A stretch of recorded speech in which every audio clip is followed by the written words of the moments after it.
This is Standing Watch. And now, Evangelist Norbert Link. Greetings, everyone, and welcome back to our Standing Watch program. A deal of a century has been reached, so we are told, between Iran and some of the superpowers in the world. But is this deal really such an historical achievement? What is in store for Iran and, frankly, for the entire world? Before I go into answering this question a little bit, I have here a booklet which we have written about American and African nations in biblical prophecy. And in this booklet we also talk about Iran and how the Bible explains to us what is in store for Iran. And please, you can order a free copy of this booklet completely free of charge and without any obligations. Now, Reuters wrote on November 24 that even before this deal was reached, at the last minute, with the ministers already gathered in the room, an Iranian official called seeking changes. Negotiators for the global powers refused. Finally, the ministers were given the all clear. The deal, a decade in the making, would be done at last. Now that the interim deal is signed, talks are far from over. The deal was in part the result of months of secret talks held with Iran in such out-of-the-way places as Oman, with US officials using military planes, side entrances, and service elevators. And Israel is extremely upset because they didn't know anything about those secret talks. And Saudi Arabia knew about secret talks, but they were not advised as to the details. And so you find this article in the Telegraph saying a senior advisor to the Saudi royal family has accused its Western allies of deceiving the oil-rich kingdom in striking the nuclear accord with Iran. We were lied to. Things were hidden from us, he said. Now notice this article in the Financial Times, dated November 24. It says, yet within hours, both men, those who were the spokesman for that deal, Mr. Kerry, and of course the Iranian president, they started to disagree on what the deal actually had accomplished. And it says in this article that, speaking just hours after the deal was announced, Mr. Rouhani declared that world powers have recognized the nuclear rights of Iran. However, this view was immediately rejected by Mr. Kerry, who gave a series of interviews in Geneva and claimed an Iranian right to enrich was not in this document. So the beginning even of this endeavor doesn't look too good. The New York Times wrote on November 23 that some experts, including a former official who has worked on the Iranian issue for the White House, said it was unlikely that Iran's supreme leader, Ayatollah Ali Khamenei, would ever close the door on the option to develop nuclear weapons. It goes on to say in this article that Iran did not agree to all of the intrusive inspections that the International Atomic Energy Agency has said was needed to ensure that the Iranian program is peaceful. So they allowed some inspections, but of course they are meaningless if they hide locations from the inspectors, or if they are being given advance notice, and then of course they can do whatever they want to do to hide what they actually are doing. The Daily Caller wrote on November 24 that Iran's supreme leader, Ayatollah Ali Khamenei, claimed victory over the United States Sunday shortly after this agreement was announced. President Rouhani said Iran will continue, notice this, its nuclear progress, no matter whether the world wants it or not. This path to nuclear capability will, God willing, continue to the peak, he said.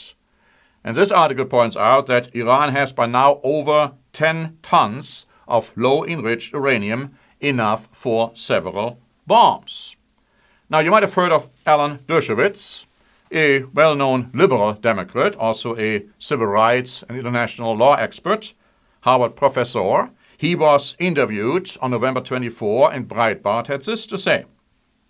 He criticized the nuclear deal with Iran sharply on Sunday, saying that it could become a Chamberlain moment for President Barack Obama.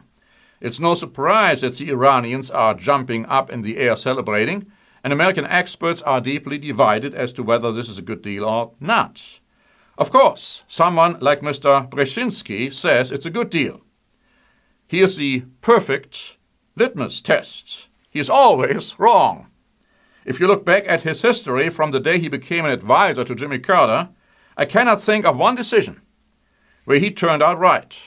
Korea, Syria, the Arab Spring, the Palestinians, he is much worse than a broken clock, which is right twice a day. I challenge anyone to find any major issue of foreign policy on which he has been right over past 4 years. The idea that the Obama administration listened to this man is remarkable to me. Where does this notion that he is a wise man come from? His history is one mistake after the other. And then Mr. Dershowitz goes on to say, this New Deal increases the chance Iran will develop nuclear weapons. It increases the chance of an Israeli attack. It increases the chance Saudi Arabia will have to try to obtain its own nuclear weapon. It increases chances of a general arms race. Many people thought that British Prime Minister Neville Chamberlain was correct in 1938 when he bartered an important part of Czechoslovakia for the hope of peace. He did not fully understand the great danger of Nazism and the great threat of a Nazi regime that had the Sudetenland. I think the Obama administration has failed to understand the evil of the mullahs. Iran was weakened by the sanctions. We have given them a great victory. Iran's goal has always been to create a wedge between Israel and the US.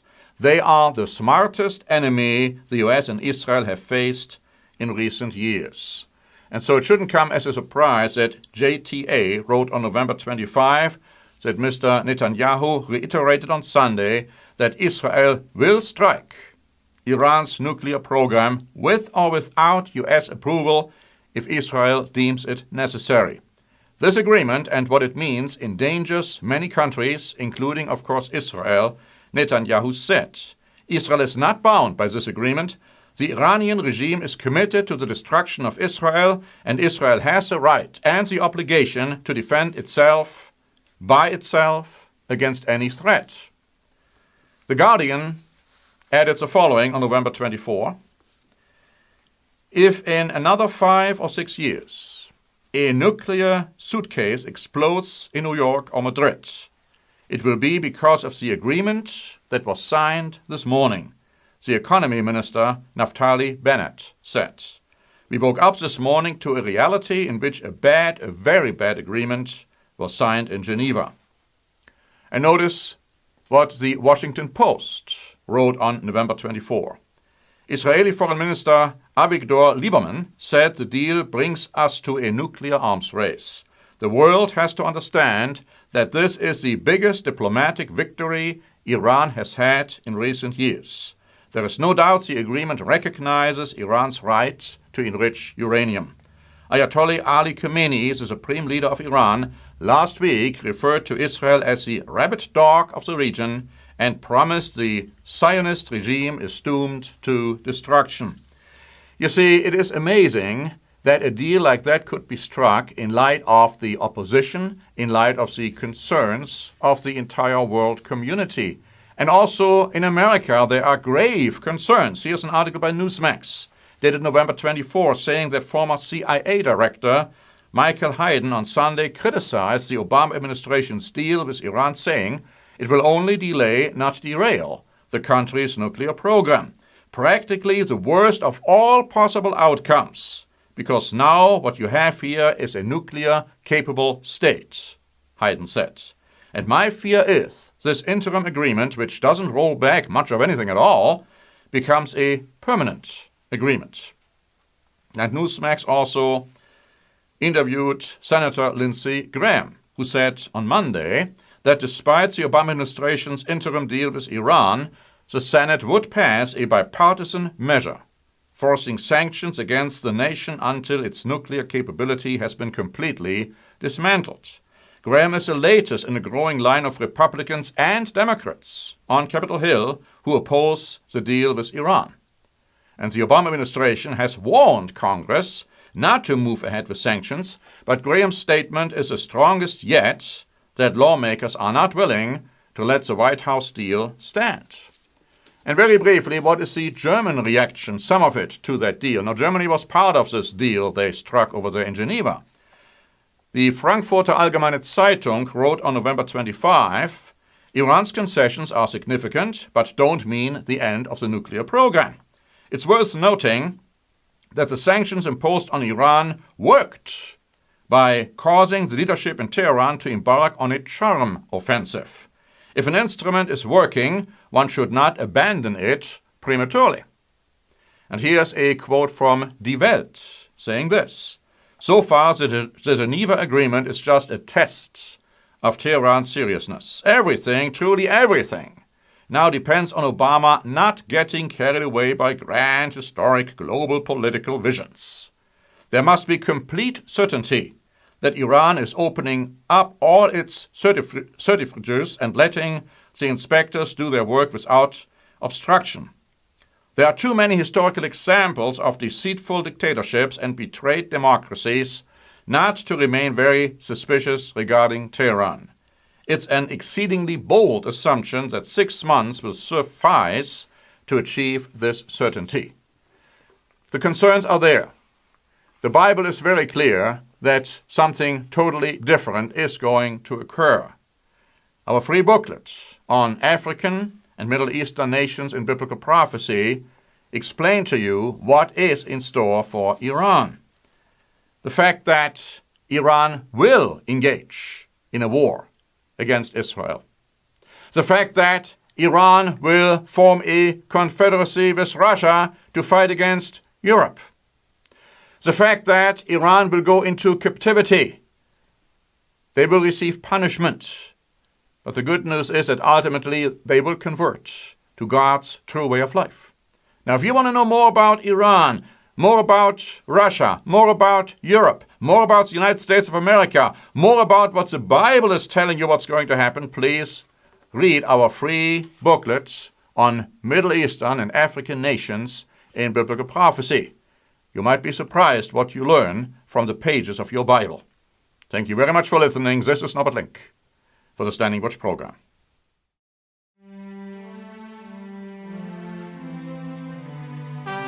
Standing Watch is a presentation by The Church of the Eternal God, P.O. Box 270519, San Diego, California 92198. More information is also available at our website, eternalgod.org.